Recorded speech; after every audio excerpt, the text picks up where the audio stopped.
Takže ako môžete vidieť, spozorovali sme práve antilopu formálnu. To môžeme vidieť podľa toho polotrička, ktoré má na sebe. Tento tvor je vysoko inteligentný, ale trochu plachý. To však nevadí, pretože ako si môžete všimnúť jeho lítka, je to jeden z najlepších bežcov zvieracej ríši.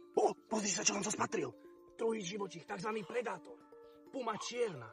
Je to jeden krvilačný zabijak. To ver zabijak, krvilačný. Tento konkrétny specimen nie je v takej najlepšej forme, ako by mohol byť. Jakže nie je na najlepšej forme? Je, pozri na to. Ale čo? Pripravuje sa na lov, pozrite. Mám ťa. A teraz ťa dojebem.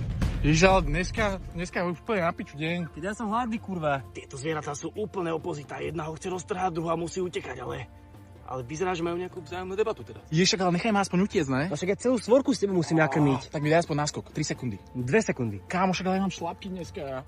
Dobre, tak 3 sekundy. Bež. Krvilačná naháňačka, pozerajte. Si povedal 3 sekundy. Dobre, však dajme time out.